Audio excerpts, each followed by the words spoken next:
responsibility of the mothers. Nungaiba imung ama oinanaba mamasingi thaudang responsibilities amuk yengminasi. Mama amagi natragana mamasingi thaudang haiba matamnasu mayam nei makhal yam nei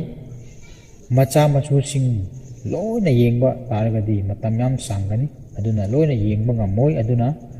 traditional responsibility haisira taibang migi chatnabi oina khanba thodang sing khudam oina mona chak khonggadabani phiron sugadabani imung wai taigadabani haina chingba adugumba masu macha sing traditional oiba sing adu yengoi adubu bible da phangba sing khara khaktang yengminasi hoi tasengnamak i bible da mayik sengna idaga leirabani aduna ikoina proverb chapter 31 verse 10 to 29 aduga titus chapter 2 verse 3 to 5 ase munna paaba matamda loina detail oina phangi aduna madugi bible portion ani dudagi base towa amadi kitang supplement tawre hairega point khar yengminasi duna ihan hanbada titus chapter 2 verse 4 to 5 ase ai english ta pathurake. In this way they can urge the young women to love their husbands and children, to be self-controlled and pure, homemakers, to be kind, and to be submissive to their husbands, that the word of God be not blasphemed. Masida ihan hanbada mama singi thodang akoina uba ngamba adudi love their husband and children. Chapter 2 verse 4 e pa aduda akoina uba phangi. Husband mapuroiba amasung children matasing bu nungsiu haibasi aduni ahanba point da akoina mama singi thodang responsibility ahanba point akoina uba phangba adu karamba makhalgi nungsiba haiba taragadi isorgi oiba nungsiba adunina nungsiba love hairasu makhal yamni adubu sigise isorgi oiba nungsiba aduna agape love aduna nungsiyu haiba asin. Love your husband doesn't mean love your neighbor's husband. Kiro laikai gi nupa pakhang singbu nungsiu haiba nate asida haiba chi adom gi nupa amadi nacha singbu isolgi oiba agape love, the endless love aduda nungsiu haiba ni adubu hujikanse nupa khakta nate nupi kharasune magi mapuroiba magi nupa leina atopa nupa da ngaugan bi mayam laikre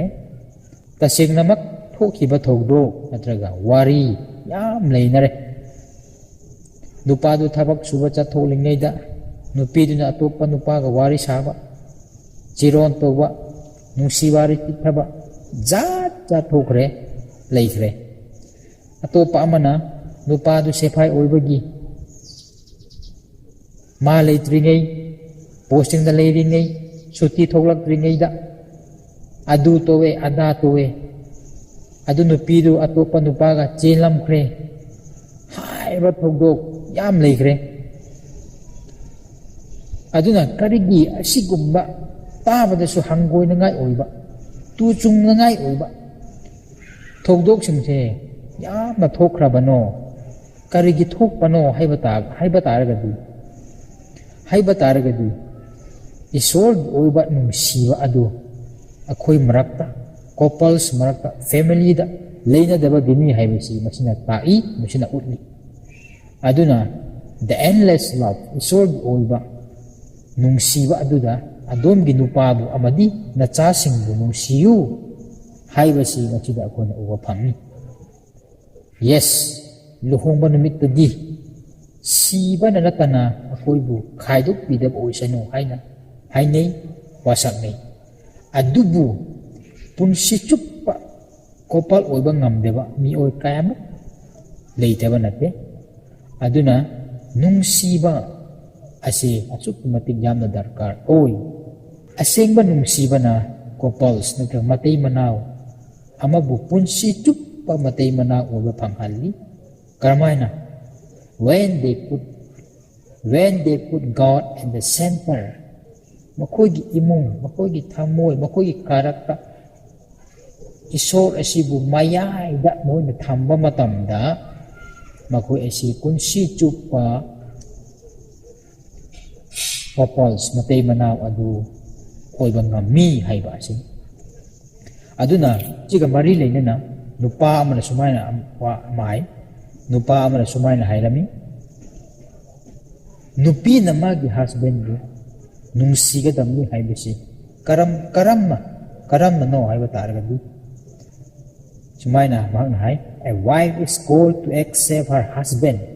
as he is an imperfect person haibasi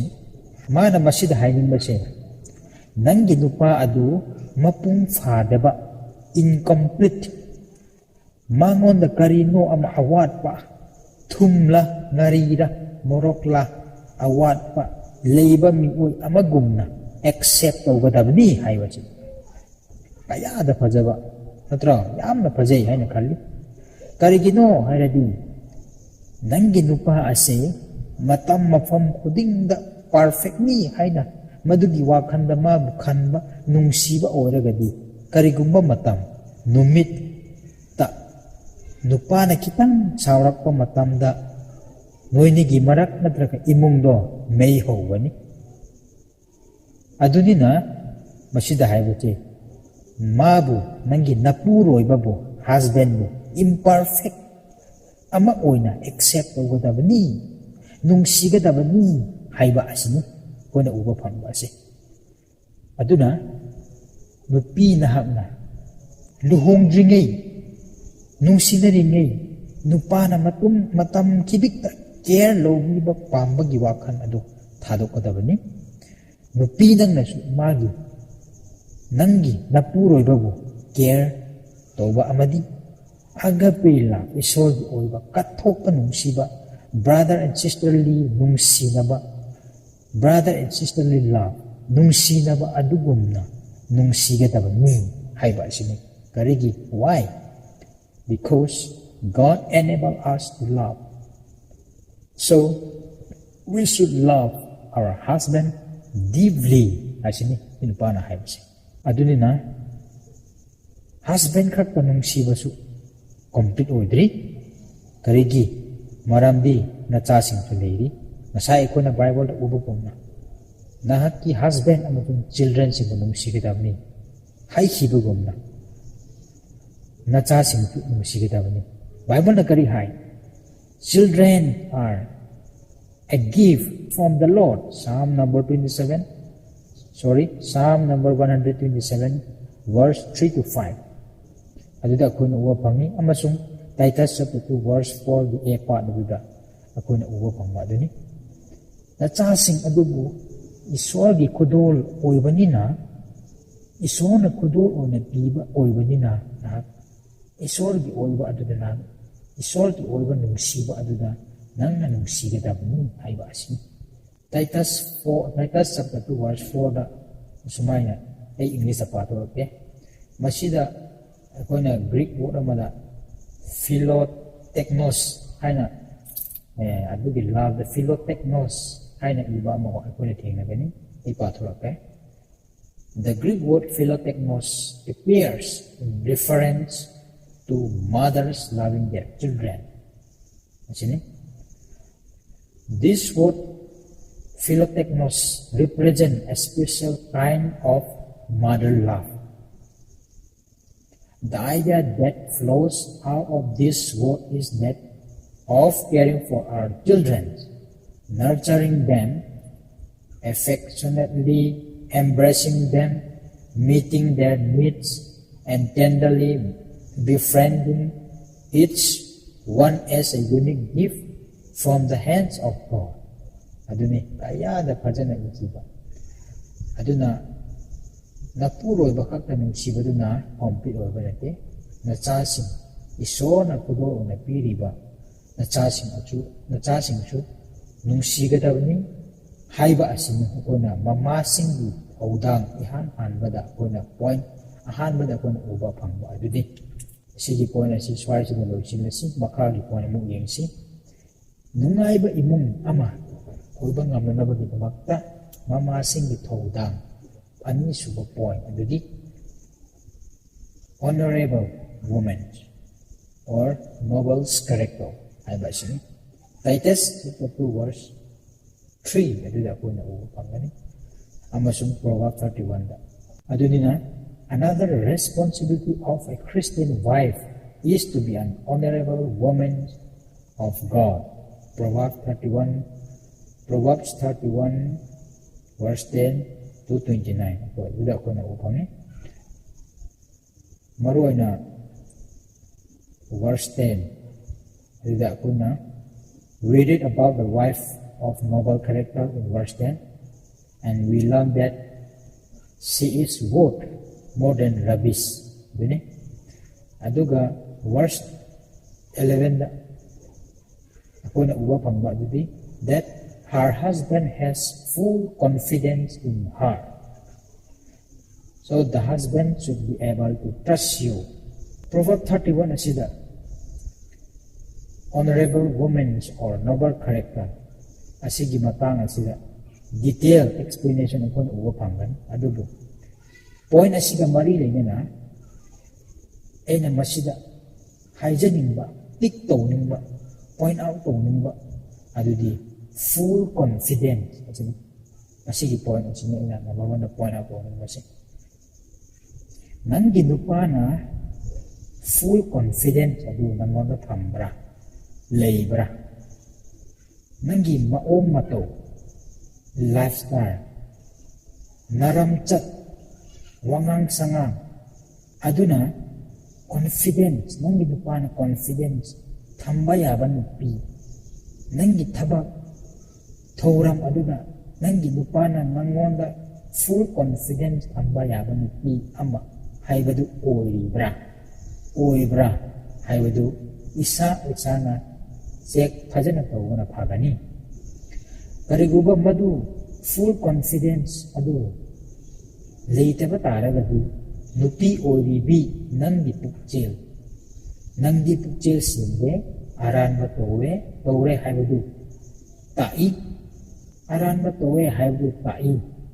hairagadi ai koisu lalamo haiman basu oroi karigino maramdi hujikan gi nupi singdi mapuroi ba amasung family singbu karisu khangkandana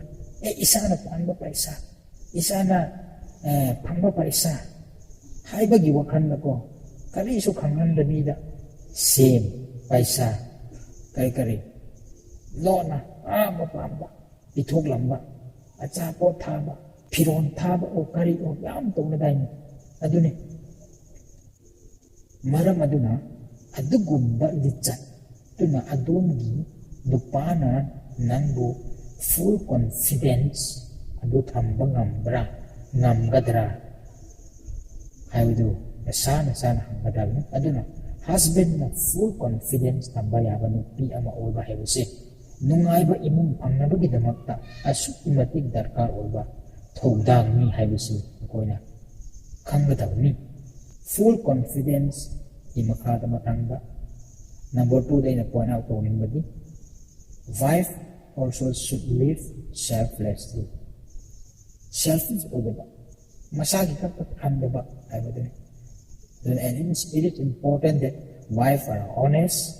with their husband in all matters full confidence among selflessly aduga honest will simba asi ahum chini masida ina point owning masi in all matters hiram khudingda nupi adu magi nupaga pukchel singna leiba selfless oiba amasung full confidence oiba yaba magi nupana phajaba yaba adu oyu asini masida akuna uba phangbasi so a wife should have her family best interest in mind all the time. Oh, duga nupi aduna magi family si best interest maki wakanda best interest ni hai thammo da bani hai ba sin magi interest tunga ba interest tham da bida magi family edu mahaki da bakta best interest ama oina matam kibikta thammo da bani hai ba sin aduna full confidence oiba tana kaduna nupi ase selfless oiba da bani hai ba sin nupi kharadi kadai di aina charadi yare haina khanba misu leini dosani adunina nangi tangkai oriba hakchang tangkai nupa nangi nupagi phawba khanba heiteba na puklungda poklakpa angang sing phawba khanba heiteba adugum laba wakhan adugum laba selfish oba wakhan adu tawganu nupi amagi lamtat nate adugum laba wakhan aduna apaba imung singba oi aduna honorable noble's character oyu asin chinban da khakta honorables or noble character oiganu chinban da khakta gospel oiban da kaduna character or manner that gospel oyu aibasin every matter hiram khudinga thajaba yaba pukchel singa selfish over oyu mase nungaiba imung simba phangnanabagidmakta yamna maru oiba thaudam amani haibise koina kagum si makamu yengsi imung ama nungaiba imung ama oinanabagidmakta mama singu kobang on ahum suda karino kona phangba hai targadi teaching or training in what is good in a good way teaching or training in good way Titus chapter 2 verse 3 and the kon upangani nataka atopada sumaina haibiya teaching the scriptures and the biblical worldview haina so haibiya koina Psalm number 70 verse 5 to 6 Deuteronomy 4 verse 10 adu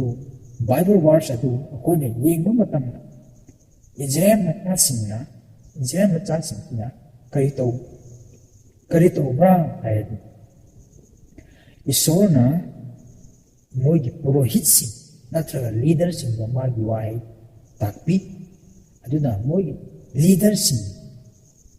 purohitsi aduna Israel machasingna moka takpi adugunduna mama oriba singna Isor wahi adu macha singbu takbi tambiu haibisi isona piramba yatan am orami adu ga chap manana akhui mama oribi parents oribi singsu isor wahi asi ichada takbi tambi ba haibisi asuki matik darkar oi adunina hujikan si church nu Sunday school haina jimba ase tawriba si aduna nachasingu Sunday school da thawayama support obiu haibise in haidani amadi isogi wahe da takpi tambiu wangang sangan lamchat sajatwa chawkhanaba kari oigera chawkhanaba da takpiu imung nungaine naba already tambiu takpiu tambiba yamakhi adu takpiu haibasi aduga training helping a child to develop skills and discover his or her strengths nachasindu imungi thabak inkang toba suba gi oigera mama singa skill tambiga dabani haisa karigino haiba karigatu maramdi nachasingu noma chawraga nupi oirgana yum amada mau orakadabani aduna yum amada mau oiruba matungda ꯆꯥꯛ ꯐꯥꯎ ꯊꯣꯡꯕ ꯍꯩꯇꯕ ꯆꯦꯡ ꯈꯞꯄ ꯐꯥꯎ ꯍꯩꯇꯕ ꯑꯗꯨꯒꯨꯝꯕ ꯅꯨꯄꯤ ꯀꯌꯥ ꯍꯧꯖꯤꯛꯀꯥꯟꯗꯤ ꯂꯩꯔꯅꯤ ꯑꯗꯨꯅꯤꯅ ꯁ꯭ꯀꯤꯜ ꯑꯁꯤ ꯃꯃꯥ ꯑꯃ ꯑꯣꯏꯅ ꯅꯨꯄꯤꯅ ꯇꯧꯒꯗꯕ ꯀꯝꯄꯜꯁꯔꯤꯗ ꯈꯪꯒꯗꯕ ꯑꯁꯤꯡ ꯑꯗꯨ ꯇꯥꯛꯄꯤ ꯇꯝꯕꯤꯌꯨ ꯍꯥꯏꯕ ꯑꯁꯤꯅꯤ ꯑꯩꯈꯣꯏꯗꯤ ꯏꯅꯥꯛ ꯈꯨꯜꯂꯦ ꯀꯔꯤꯁꯨ ꯑꯋꯥꯠꯄ ꯂꯩꯇꯦ ꯍꯥꯏꯅ ꯀꯔꯤꯁꯨ ꯍꯩꯇꯅ ꯅꯆꯥꯗꯣ ꯌꯨꯝ ꯑꯃꯒꯤ ꯃꯧ ꯑꯣꯏꯅꯕ ꯊꯥꯗꯣꯛꯑꯗꯤ ꯃꯥꯅ ꯄꯥꯜꯂꯨꯕ ꯌꯨꯝ ꯑꯗꯨꯗ ꯂꯤꯂꯥ ꯅꯨꯡꯉꯥꯏꯒꯅꯤ ꯅꯨꯡꯇꯤꯗ ꯂꯤꯂꯥ ꯊꯣꯛꯀꯅꯤ ꯑꯗꯨꯅꯤꯅ ꯇꯤꯆꯤꯡ ꯑꯣꯔ ꯇ꯭ꯔꯦꯅꯤꯡ ꯑꯁꯤ ꯐꯖꯅ ꯇꯧꯕ ꯃꯔꯨ ꯑꯣꯏ ꯍꯣꯏ ꯇꯥꯛꯄꯤ ꯇꯝꯕꯤꯕꯁꯦ ꯃꯄꯥꯒꯤꯁꯨ ꯁꯔꯨꯛ ꯑꯣꯏꯌꯦ ꯑꯗꯨꯕꯨ ꯑꯉꯥꯡꯁꯤꯡꯁꯦ ꯑꯩꯈꯣꯏꯅ ꯌꯦꯡꯕ ꯃꯇꯝꯗ ꯑꯌꯥꯝꯕ ꯃꯇꯝꯗ ꯃꯄꯥꯗꯒꯤ ꯍꯦꯟꯅ ꯃꯃꯥꯒꯤ ꯅꯥꯛꯇ ꯂꯩꯒꯜꯂꯤ ꯃꯈꯣꯏꯒꯤ ꯂꯝꯆꯠ ꯁꯥꯖꯠ ꯑꯦꯚ꯭ꯔꯤ ꯑꯦꯔꯤꯌꯥꯗ ꯃꯈꯣꯏꯒꯤꯗꯣ ꯍꯦꯟꯅ ꯀꯣꯄꯤ ꯇꯧꯏ ꯃꯃꯥꯁꯤꯡꯕꯨ ꯀꯣꯄꯤ ꯇꯧꯏ ꯑꯗꯨꯅ ꯐꯖꯅ ꯇꯥꯛꯄꯤ ꯇꯝꯕꯤꯕ ꯍꯥꯏꯕꯁꯤ ꯃꯃꯥꯁꯤꯡꯒꯤꯁꯨ ꯊꯧꯗꯥꯡ ꯆꯥꯎꯅ ꯂꯩ ꯍꯥꯏꯕꯁꯦ ꯑꯩꯈꯣꯏꯅ ꯈꯪꯒꯗꯕꯅꯤ ꯑꯗꯨꯅꯤꯅ ꯇꯥꯛꯄꯤꯒꯗꯕꯅꯤ ꯇ꯭ꯔꯦꯟ ꯇꯧꯕꯤꯒꯗꯕꯅꯤ ꯑꯗꯨꯅ ꯃꯃꯥꯁꯤꯡꯅ ꯈꯪꯒꯗꯕ ꯑꯃꯅ ꯑꯩꯁꯦ ꯌꯨꯝꯗ ꯑꯦꯁ ꯑꯦ ꯃꯥꯗꯔ ꯏꯆꯥꯁꯤꯡꯒꯤꯗꯃꯛꯇ ꯐꯥꯔꯁ ꯇꯤꯆꯔ ꯑꯃꯅꯤ ꯍꯥꯏꯕꯁꯤ ꯈꯪꯒꯗꯕꯅꯤ ꯀꯥꯎꯒꯅꯤ ꯃꯗꯨ ꯈꯪꯗꯕꯒꯤ ꯍꯥꯏꯁꯤꯔꯥ ꯃꯤ ꯈꯔꯅꯗꯤ ꯈꯥꯏꯅꯤ ꯁꯤꯈꯥ ꯁꯥꯖꯟ ꯕꯦꯔꯤ ꯂꯧꯕ ꯅꯠꯇ꯭ꯔꯒ ꯂꯩꯕ ꯃꯆꯥꯁꯤꯡꯕꯨ ꯍꯦꯛ ꯊꯥꯏꯅ ꯃꯃꯥ ꯀꯌꯥ ꯍꯦꯛ ꯊꯥꯕ ꯃꯃꯥ ꯀꯌꯥ ꯂꯩꯇꯕ ꯅꯠꯇꯦ ꯕꯦꯔꯥꯅꯤ ꯏꯆꯥꯅꯨꯄꯤ ꯃꯗꯨ ꯂꯩꯕꯤꯔꯨꯆꯣ ꯆꯠꯂꯣ ꯍꯥꯏꯅꯀꯣ ꯑꯗꯨꯝ ꯊꯥꯕ ꯑꯗꯨꯒꯨꯝꯕ ꯐꯠꯇꯕ ꯂꯧꯅꯉꯥꯏ ꯑꯗꯨ ꯑꯗꯨꯝ ꯊꯥꯔꯗꯤ ꯂꯥꯁꯇ ꯁꯣꯏꯗꯅ ꯃꯣꯏꯅꯁꯨ ꯆꯥꯔꯛꯄ ꯇꯥꯕꯅꯤꯅꯦ ꯅꯠꯇ꯭ꯔꯥ ꯑꯗꯨꯅꯤꯅ ꯅꯈꯣꯏꯅ ꯃꯃꯥꯁꯤꯡꯅ ꯃꯗꯨꯒꯤꯗꯃꯛ ꯊꯥꯕꯗꯣ ꯅꯣꯏꯅꯁꯨ ꯆꯥꯕ ꯇꯝꯃꯣ ꯍꯥꯏꯕꯒ ꯆꯞ ꯃꯥꯟꯅꯕꯅꯤ ꯑꯗꯨꯒꯨꯝꯕꯗꯨꯗ ꯇꯤꯆꯤꯡ ꯑꯣꯔ ꯇ꯭ꯔꯦꯅꯤꯡ ꯇꯧ ꯍꯥꯏꯕ ꯅꯠꯇꯦ but teaching or training in what is good in a good way ꯍꯥꯏꯕꯁꯤꯅꯤ ꯅꯆꯥꯁꯤꯡ ꯑꯗꯨꯕꯨ ꯑꯐꯕ ꯂꯝꯕꯤꯗ ꯇꯥꯛꯄꯤ ꯇꯝꯕꯤꯌꯨ ꯇ꯭ꯔꯦꯅꯤꯡ ꯇꯧꯕꯤꯌꯨ ꯍꯥꯏꯕ ꯑꯁꯤꯅꯤ ꯍꯧꯖꯤꯛꯀꯥꯟꯗꯤ ꯍꯥꯏꯅꯕ ꯑꯃ ꯂꯩ ꯑꯐꯕ ꯃꯧ ꯄꯥꯝꯃꯤ ꯑꯗꯨꯕꯨ ꯃꯆꯥꯁꯤꯡꯗꯤ ꯑꯐꯕ ꯃꯧ ꯑꯣꯏꯅꯕ ꯇꯥꯛꯄꯤꯗꯦ ꯑꯁꯤꯅꯤ ꯀꯌꯥꯗ ꯆꯨꯝꯈ꯭ꯔꯕ ꯑꯗꯨꯅꯤꯅ ꯇꯥꯛꯄꯤ ꯇꯝꯕꯤꯕ ꯑꯁꯦ ꯑꯁꯨꯛꯀꯤ ꯃꯇꯤꯛ ꯗꯔꯀꯥꯔ ꯑꯣꯏ ꯅꯆꯥꯅꯨꯄꯤ ꯑꯗꯣ ꯃꯥꯅ ꯄꯥꯜꯂꯨꯕ ꯌꯨꯝ ꯑꯗꯨꯗ ꯑꯐꯕ ꯃꯧ ꯑꯣꯏꯕ ꯄꯥꯝꯂꯒꯗꯤ ꯅꯍꯥꯛꯅ ꯌꯨꯝꯗ ꯇ꯭ꯔꯦꯅꯤꯡ ꯐꯖꯅ ꯄꯤꯌꯨ ꯃꯃꯥ ꯑꯃ ꯑꯣꯏꯅ ꯇꯥꯛꯄꯤꯌꯨ ꯇꯝꯕꯤꯌꯨ ꯍꯥꯏꯕ ꯑꯁꯤꯅꯤ ꯑꯗꯨꯅꯤꯅ ꯃꯃꯥꯁꯤꯡꯅꯁꯨ ꯃꯆꯥꯁꯤꯡꯕꯨ ꯇꯥꯛꯄꯤ ꯇꯝꯕꯤꯕ ꯑꯁꯤ ꯑꯁꯨꯛꯀꯤ ꯃꯇꯤꯛ ꯏꯃꯨꯡ ꯆꯥꯎꯈꯠꯅꯅꯕ ꯏꯃꯨꯡ ꯅꯨꯡꯉꯥꯏꯅꯅꯕ ꯍꯦꯞꯄꯤ ꯐꯦꯃꯤꯂꯤ ꯑꯣꯏꯅꯕ ꯑꯁꯨꯛꯀꯤ ꯃꯇꯤꯛ ꯗꯔꯀꯥꯔ ꯑꯣꯏ ꯑꯗꯨꯅ ꯅꯆꯥꯅꯨꯄꯤꯗꯣ ꯃꯤꯒꯤ ꯌꯨꯝꯗ ꯂꯩꯔꯀꯥꯟꯗ ꯑꯐꯕ ꯃꯧ ꯑꯣꯏꯍꯟꯒꯦ ꯍꯥꯏꯔꯗꯤ ꯏꯃꯨꯡꯗ ꯐꯖꯅ ꯇꯥꯛꯄꯤꯕ ꯗꯔꯀꯥꯔ ꯑꯣꯏ ꯑꯁꯤꯅꯤ ꯑꯗꯨꯈꯛꯁꯨ ꯅꯠꯇꯗꯨꯅ ꯅꯆꯥꯅꯨꯄꯥꯗꯨꯁꯨ ꯑꯐꯕ ꯏꯃꯨꯡ ꯁꯦꯝꯕ ꯅꯠꯇ꯭ꯔꯒꯅ ꯑꯐꯕ ꯃꯄꯥ ꯑꯃ ꯑꯣꯏꯕ ꯉꯝꯅꯅꯕ ꯃꯃꯥꯁꯤꯡꯅ ꯄꯦꯔꯦꯟꯁꯁꯤꯡꯅ ꯇꯥꯛꯄꯤꯕ ꯇꯝꯕꯤꯕ ꯇ꯭ꯔꯦꯅꯤꯡ ꯄꯤꯕ ꯑꯁꯤ ꯌꯥꯝꯅ ꯗꯔꯀꯥꯔ ꯑꯣꯏ ꯕꯥꯏꯕꯜꯅ ꯑꯉꯥꯡꯁꯤꯡꯁꯦ ꯑꯐꯕ ꯂꯝꯕꯤꯗ ꯇꯥꯛꯄꯤꯔꯗꯤ ꯆꯥꯎꯔꯛꯄ ꯃꯇꯨꯡ ꯍꯌꯦꯡ ꯃꯣꯏꯅ ꯆꯥꯎꯔꯛꯂꯕ ꯃꯇꯨꯡꯗꯁꯨ ꯃꯗꯨꯃꯛ ꯀꯥꯎꯗꯅ ꯆꯠꯈꯤ ꯑꯆꯨꯝꯕ ꯂꯝꯕꯤꯗꯨ ꯏꯟꯈꯤ ꯍꯥꯏꯕ ꯅꯠꯇ꯭ꯔꯣ ꯃꯗꯨꯃꯛ ꯏꯟꯗꯨꯅ ꯆꯠꯂꯤ ꯍꯥꯏꯕꯅꯤ ꯑꯗꯨꯅꯤꯅ ꯏꯅꯥꯛ ꯈꯨꯟꯕ ꯈꯛꯇꯅ ꯌꯥꯕ ꯅꯠꯇꯦ ꯁꯦꯟ ꯄꯥꯏꯔꯦ ꯍꯥꯏꯅ ꯌꯥꯕ ꯅꯠꯇꯦ ꯁꯛ ꯐꯖꯩ ꯍꯥꯏꯅ ꯏꯁꯛ ꯐꯖꯕꯁꯤꯗꯤ ꯍꯥꯏꯅ ꯌꯥꯕ ꯅꯠꯇꯦ ꯑꯗꯨꯅꯤꯅ ꯇꯨꯡꯒꯤ ꯈꯜꯂꯒ ꯂꯝꯆꯠꯇ ꯁ꯭ꯀꯤꯜꯗ ꯋꯥꯉꯥꯡ ꯁꯉꯥꯡꯗ ꯃꯦꯅꯔꯗ ꯕꯦꯕꯥꯔꯗ ꯇꯥꯛꯄꯤ ꯇꯝꯕꯤꯒꯗꯕꯅꯤ ꯍꯥꯏꯕꯁꯤ ꯑꯩꯈꯣꯏꯅ ꯃꯁꯤꯗ ꯎꯕ ꯐꯪꯏ ꯑꯗꯨꯅ ꯇꯥꯛꯄꯤꯕ ꯇꯤꯆꯤꯡ ꯑꯣꯔ ꯇ꯭ꯔꯦꯅꯤꯡ ꯑꯁꯤ ꯑꯁꯨꯛꯀꯤ ꯃꯇꯤꯛ ꯗꯔꯀꯥꯔ ꯑꯣꯏꯕ ꯑꯃꯅꯤ ꯃꯁꯤꯒꯤ ꯄꯣꯏꯟꯗ ꯑꯔꯣꯏꯕꯗ ꯑꯩꯅ ꯍꯥꯏꯅꯤꯡꯕꯗꯤ ꯃꯃꯥ ꯑꯃ ꯑꯣꯏꯅ or as a teacher in a family nachasingda teaching while teaching or training you must also practice that interacting with your children or discussing or thinking and processing life together asini is very much important asini adugi point aroba ay aina haring madu aduna makata na mo point na mo yengminasi imung nungaiba imung ama pangnanabgi damang tamamasing itawang mari suba point na disciplining children warak watimba angang sing warak watimba ngasay di takpi tambiba training piba habin adu hojikti warak watimba aduni karigi warak watim dio haibra harigi angang khuding mak se haiba inlaga polakpa lei loina mak leiba natte haiba ini haiba natte sathi ba kaya leina maram oira discipline adisu maru oba am oira aduna warak watimba asisu yam darkaron sigi point se yam changna yingom si maram di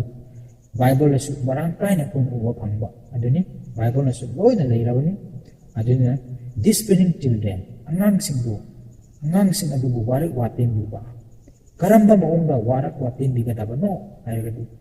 disciplining them to fear the law.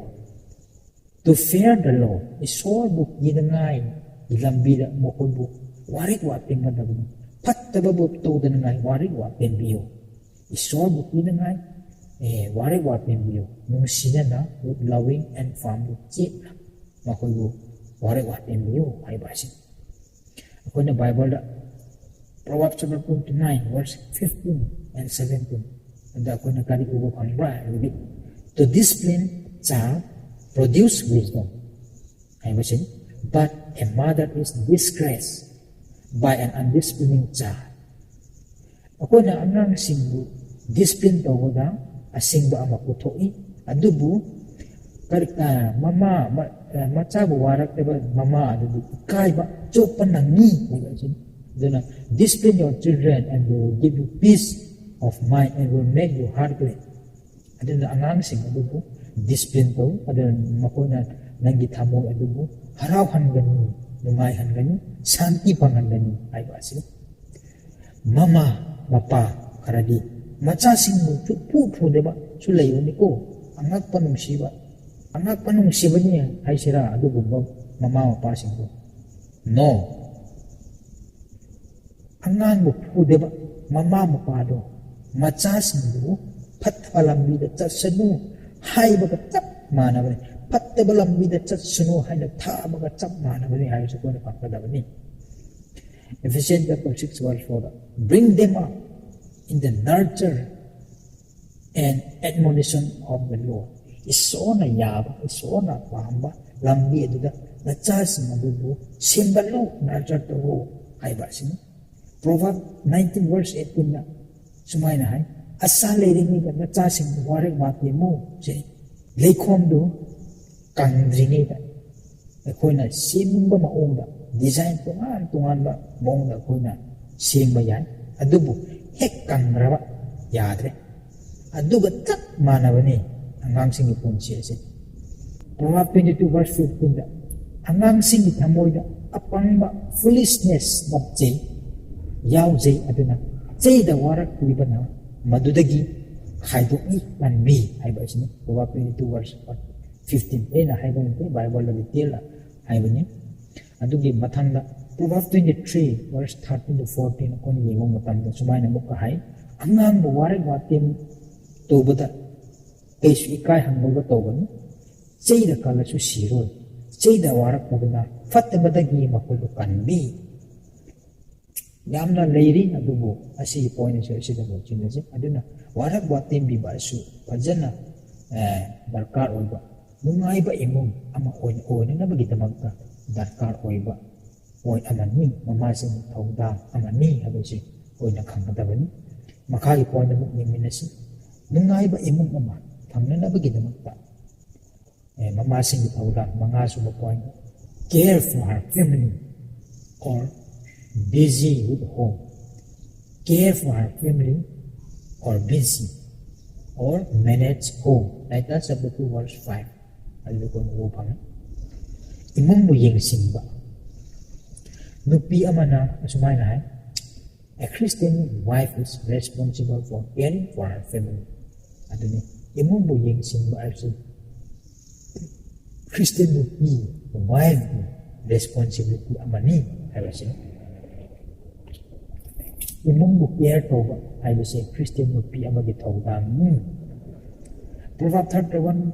Proverbs chapter 31 make it clear that the home is the woman's primary areas of influence and responsibility. Proverbs chapter 31 na mayek sing matai madudi yum ase nupi sing the primary area of influence and responsibility ni haibase. Her family is well cared for and she is sure to put them first. Magi imong nupi dugi imong ase well cared pajana tasing na magpajana yinsinba well cared pajana yinsinba imong dugi imong at imong du magi damag kwaadagi ahan mo maru oiba tahan ma thamba aduni. This is not always easy, especially with shared responsibilities and work outside of the home. Yumdagi lamna tabak suba amadi thawdang mo share tawminnaba haibase araiba tabak nate. Yam lamna tabak ama suruba amadi thawdang responsibility share tawminnaba haibase oithokpa nate haibase araiba nate. A lot of us are so busy managing our job,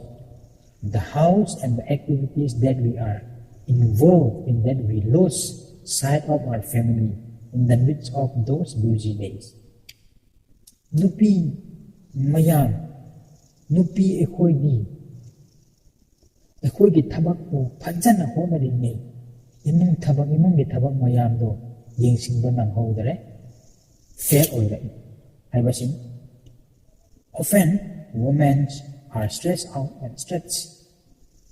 the breaking point. Aduna yam toina nupi singi na tension, pressure oirai akaiba sulo po halai haibasin. So one way to prevent stress is for husband and wife to both reorder their priorities and follow the Bible instruction on their roles. Aduna tension sinasi ngak thuk naba lambi ama dudi Bible na tapiriba role responsibility sinasi ngak pa aduwa nupi nupa opal anigi priority aduwa mupa reorder tawadamani haibasin. Aduna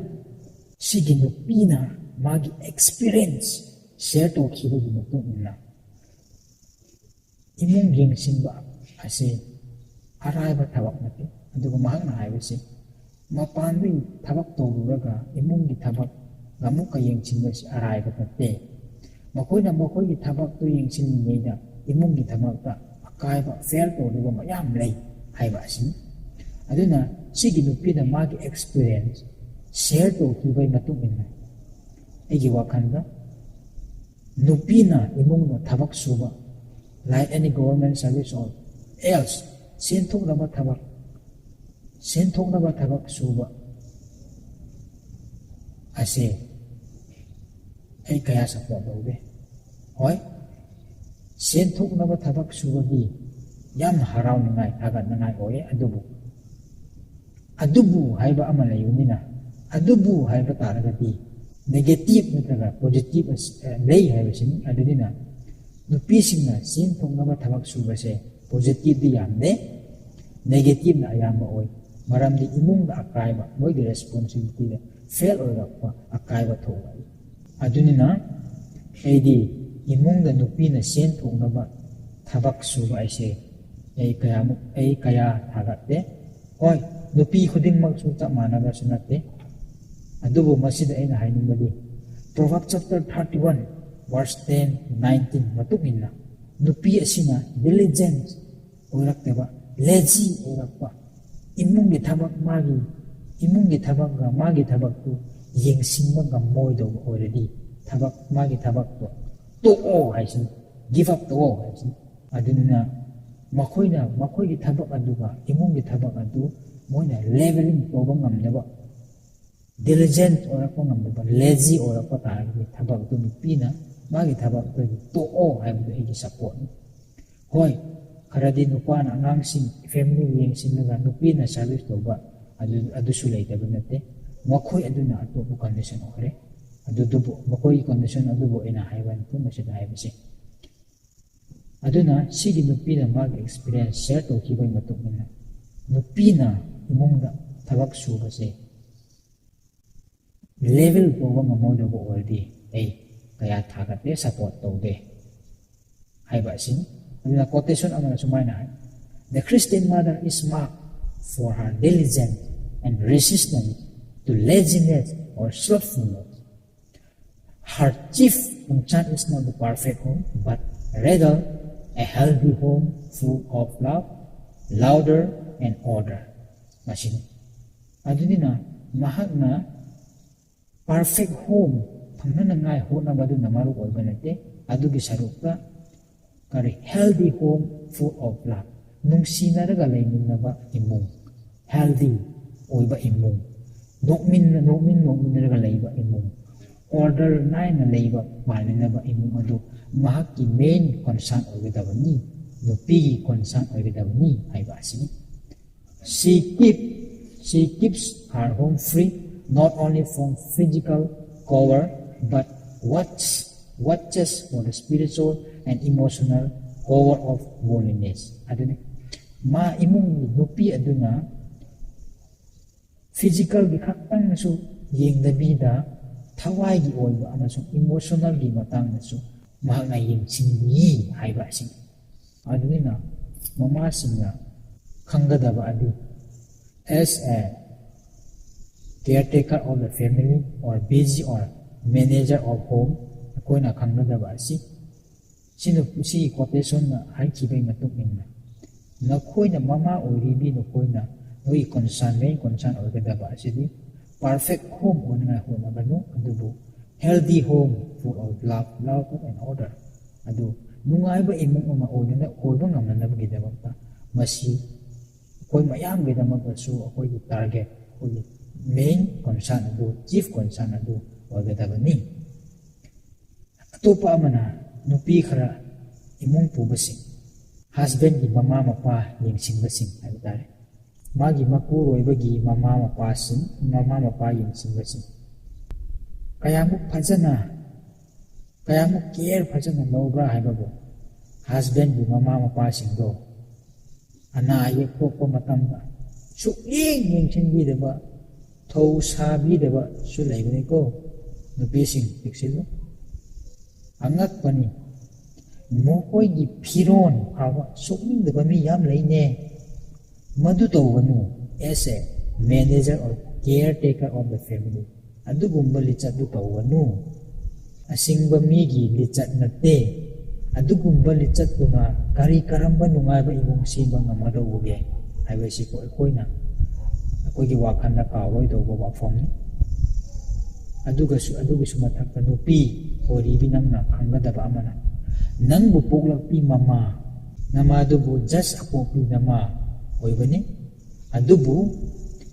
nangi nupagi mama duna punsi oiba nahak kidabak asingba nama ni haibasi kawumsi machadi pamba nungsiba adubu magi machagi mamadi tukutchaba asigumba lamchat asibu migi lamchat ni habi yagadra machanupadi pamaga nungsibagi duhongkre adubu magi mapuroibagi mapa adubu nungsibidaba yengsinbi ninggaba adugumba lichat dubu mama amagi family caretaker manager ama ona adugumba lichat dubu chapkadra adugumba lichat dubu migi lichat ni haibadra sag lichat ni haibadra adunina nahak mi ama oina popo taradu migi wakan kalu adu taragadi nungaiba imung adu sema ngamgani sigi point aroida yamna maru oiba amana nupi singse imung manage tawba ama oibanina sensu makoi kutta ayama patamna lei makoina manage tawba ama oibana marak oiduna sen buchu makoina manage tawi aduna masida khangadabase economic heiba ama chang haibasi paisa saving tawba matamda karamaina economic heigadabno hairagadi paisa saving tawba matamda emergency money ꯑꯅꯥꯕ ꯃꯇꯝꯗ ꯂꯥꯌꯦꯡꯅꯕ ꯄꯩꯁꯥ ꯁꯦꯄꯔꯦꯠꯇ save ꯇꯧ ꯍꯥꯏꯕꯁꯤꯅꯤ ꯃꯗꯨ ꯇꯧꯕꯗ ꯌꯥꯝꯅ ꯑꯐꯕ ꯑꯣꯏ ꯑꯗꯨꯒ ꯑꯃꯨꯛꯀ ꯈꯪꯒꯗꯕ ꯑꯃꯅ ꯐꯣꯔ ꯑꯦꯛꯖꯥꯝꯄꯜꯗ ꯇꯣꯂꯣꯞꯒꯤ ꯐꯦꯃꯤꯂꯤꯒꯤ ꯏꯟꯀꯝꯗꯨ ꯑꯦꯛꯖꯥꯝꯄꯜꯗ 5K ꯐꯪꯕ ꯑꯗꯨꯕꯨ 6K ꯆꯥꯕꯅ 6K ꯆꯥꯊꯣꯛꯄ ꯑꯗꯨ ꯇꯧꯒꯅꯨ ꯑꯁꯤꯅꯤ ꯑꯗꯨꯅ ꯏꯀꯣꯅꯣꯃꯤꯛ ꯍꯥꯏꯕ ꯑꯗꯨꯅꯤꯅ economic as a manager of the family mama caretaker of the family mama asisu economic heigadabani haibisini economic heiba asisu darkar oi asigumba masu macha singsu heiteba matamda imungda khatnaba thoi nungaira daba thoi jingnaba thoi adunina asigi masu macha singtu fajana khangba maru oi fajana heisinga economic oigera kari oigera adu khangba mathau tai masi darkar ama oiba aduni haiba asini maramdi nungaiba imung sembada darkar oye maru oiba amani haibase kon uba phangi nungaiba imung ama phangnana pidimang mama singi thodang point taruk suda kone yeminasi humble or respect or submissive to their husband Baite chapter 2 verse 5 nolukpa amasung ikai khumna natraga magi mapuroibada submit tauba haibsi nolukpa submissive to their husband sigi point se explain tawdana su yarani haina khalle maramdi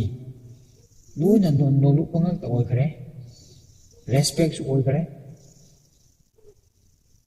hairade mi opiyana yaningudra kande yaning bro angakpani yaning oi angakpani Hujikangi mawsingse mapuroibabu yam ikai khumna biba humble noluk na hingba mioi kayabu leigadra haina thiba taragadi mi tarabu phangadra ei thajadu adunina matau karamna humble or respect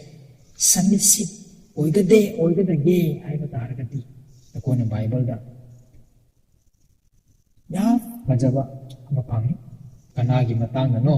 saraga abraham gi matangda koin uba phangudini sarana magi nupa abraham bu my lord haina kobiram as a respect or humble or submissive to her husband first Peter chapter 3 verse 6 da koin uba phangi kaya na tamjaningai oibano madugi wari dudagi koi tamda si humble oiba lairi nupabu hangana khumba mayam lei nupana wa ama ngangba nupina chama ngangba mado nupi amana tawgadaba mathau natte lamchat natte adu nolukpa respect oibagi khudam natte adunina kone khangadaba husband is the head of the family haibase khangadaba aduna be humble and submit to thy husband asini nupi gi thodang se humble haibase nupi gi damakta humble tawo haibase nupi gi damakta ne rule tawo haibanate ikai khumnau support tawo luna tawbiu magi apama da hingu amaga please tawnaba thiyu napuroiba buluna taw tobidadi mi atopasing kanana suluna tawiroi ikai khumna biroi ki biroi mawalo biroi aduna nupi oibi noigi khutna laibani haibadi napuroiba bu wana thangatpa or nena thamba haibu noigi khutna laibani aduna nungaiba imung phangnabagi damaktasu masigi respect humble submissive haiba jisu asukki matik darkar hoi nupi singi damakta thodang amani habis hon ko phangni nungaiba imung phangnabagi damakta mama singi thodang taritsu point self control or no false witness Titus chapter 2 verse 5 and verse 3 da ko phangi no false witness masi 10 commandment dasu yawi natra adubu bera amana 10 commandment du nupa singi damakta ni haina kanba mi su leitaba natte no natte ꯃꯗꯨ ꯆꯨꯝꯗꯦ ꯅꯨꯄꯤꯒꯤꯁꯨ ꯑꯣꯏꯕꯅꯤ ꯑꯗꯨꯅꯤꯅ ꯃꯁꯤꯗ ꯍꯥꯏꯕꯁꯦ ꯀꯩꯔꯣꯜ ꯂꯩꯀꯥꯏꯗ ꯃꯤ ꯑꯃꯒ ꯑꯃꯒꯤ ꯀꯥꯔꯛꯇ ꯑꯔꯥꯟꯕ ꯋꯥꯊꯤ ꯋꯥꯔꯦꯝ ꯑꯔꯥꯟꯕ ꯄꯥꯎꯇꯥꯛ ꯐꯣꯜꯁ ꯋꯤꯠꯅꯦꯁ ꯇꯧꯒꯅꯨ ꯋꯥꯊꯤ ꯋꯥꯔꯦꯝ ꯉꯥꯡꯒꯅꯨ ꯃꯤꯕꯨ ꯈꯠꯅꯍꯟꯒꯅꯨ ꯈꯠꯅꯅꯉꯥꯏ ꯑꯣꯏꯕ ꯌꯦꯡꯊꯤꯅꯉꯥꯏ ꯑꯣꯏꯕ ꯌꯥꯕ ꯋꯥꯗꯨ ꯉꯥꯡꯒꯅꯨ ꯐꯣꯜꯁ ꯋꯤꯠꯅꯦꯁ ꯇꯧꯒꯅꯨ ꯍꯥꯏꯕ ꯑꯁꯤꯅꯤ ꯅꯨꯄꯤꯁꯤꯡꯁꯦ ꯀꯌꯥꯃꯨꯛ ꯃꯆꯤꯟ ꯀꯟꯒꯦ ꯍꯥꯏꯕꯕꯨ ꯃꯤ ꯑꯅꯤ ꯂꯩꯃꯤꯟꯅꯔꯕ ꯁꯣꯏꯗ꯭ꯔꯦ ꯃꯤ ꯑꯃꯁꯦ ꯃꯤ ꯑꯅꯤꯕꯨ ꯂꯩꯃꯤꯟꯅꯔꯕ ꯐꯝꯃꯤꯟꯅꯔꯕ ꯃꯤ ꯑꯃꯁꯦ ꯅꯝꯊꯤꯅ ꯍꯥꯏꯊꯤꯒꯅꯤ ꯑꯗꯨꯅꯤ ꯃꯁꯤꯗ ꯍꯥꯏꯕꯁꯤ ꯃꯗꯨ ꯇꯧꯒꯅꯨ ꯍꯥꯏꯕꯁꯤꯅꯤ ꯑꯗꯨꯒꯨꯝꯕ ꯐꯣꯜꯁ ꯋꯤꯠꯅꯦꯁ ꯗꯨ ꯇꯧꯒꯅꯨ ꯑꯗꯨ ꯁꯔꯨꯛ ꯁꯦꯜꯐ ꯀꯟꯇ꯭ꯔꯣꯜ ꯑꯣꯏꯌꯨ ꯃꯗꯨ ꯏꯁꯣꯔꯒꯤ ꯑꯄꯥꯝꯕꯅꯤ ꯍꯥꯏꯕ ꯑꯁꯤꯅꯤ ꯕꯥꯏꯕꯜꯅ ꯀꯔꯤ ꯍꯥꯏ Ephesians chapter 4 verse 29 let no corrupting talks come out of your mouth but only such as is good for building up corrupting oiba wahai wangang adu noigi chinmadagi tholaktaba oisanu adubu only such as good for building up adubu mi am nangi wahaida nangi wahena mi amabu semgatpa encourage tawunangai oiba yaba adu ngangu haibani aduna death and life are in the power of tongue siba amasung hingba haibasi ꯑꯩꯈꯣꯏꯒꯤ ꯋꯥꯉꯥꯡ ꯑꯩꯈꯣꯏꯒꯤ ꯋꯥꯍꯩ ꯑꯁꯤꯗ ꯑꯩꯈꯣꯏꯒꯤ ꯂꯩꯇꯣꯟ ꯑꯁꯤꯗ ꯂꯩ ꯍꯥꯏꯕꯁꯦ ꯑꯗꯨꯅ ꯁꯦꯜꯐ ꯀꯟꯇ꯭ꯔꯣꯜ ꯑꯗꯨ ꯍꯥꯏꯕꯗꯨ ꯑꯣꯏꯌꯨ no false witness but self control ꯑꯣꯏꯌꯨ ꯍꯥꯏꯕꯁꯤꯅꯤ Proverbs chapter 15 verse 4 a gentle tongue is the tree of life ꯇꯞꯅ soft ꯑꯣꯏꯅ ꯉꯥꯡꯕ ꯋꯥꯍꯩ ꯂꯩꯇꯣꯟ ꯑꯗꯨ tree of life ꯍꯥꯏꯕꯅꯤ Number 3 Psalm number 34 verse 13 Speak nothing sinful. Avoid saying anything that might dishonor God or wrong your neighbor. Speak nothing sinful. Fattaba karisu nganganu haibsini. This will avoid saying anything that dishonor God. Nahaki naipiro laikai mi amasung na isora bu dishonor do ngai wahi adu.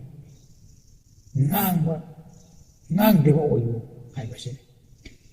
Hoi atop Bible verse mayamsu leiri adu sina yahalase aduna wathi wale mangba mi amaga amagi karakta false witness tawba adugumba lamchat adugumba wanga adu tawanu adubu self control oire hairiga imungdasu soft wangang sangang chiksinba self control oire hairiga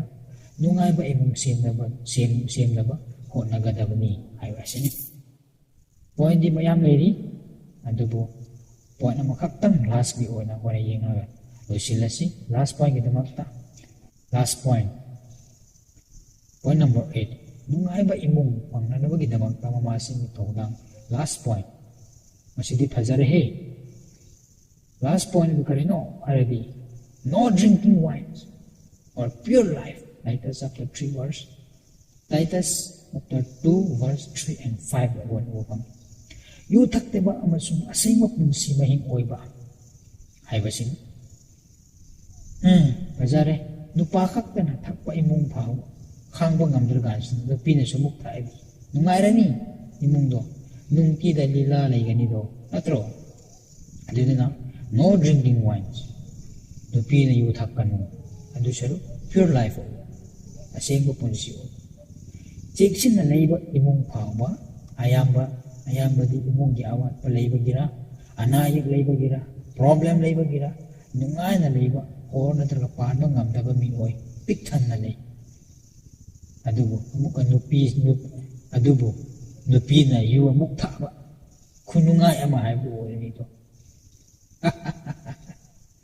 nupi kharadi magi nupa ko na ri ngai de thakminara panina adum thakminaba mi su laibani ne jajani adugine Bible sida Bible masida haibse yu thakanu yu thaktaba oyu haibse aduna nungaiba imung phangnadaba giduma asigumase tawroigadabani adugi mahutta asema punsi oina hinggadabani haibasini masini ikoina mamasingi thawdang responsibility khara yengminaba yabado mamasingi thawdangi matangda conclusion oina ena hainingba amale yes imung se hone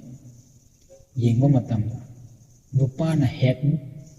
moina nupana provider ni watcher ni hai adubu khwaidagi asingba ningthau Solomon na kari hairambani asingba nupina magi imung sembali adubu apangba nupina imung buthugai haiko masimunna study tawrdi athayam chimani asingba natra apangba ani sijinai masida asingba haibaduna hujikkan gi BA MA sing se oigadra natragana apangba nupi haibaduna ngawraga lambida koichat chatpa larik tamdaba mesing nupi sing adu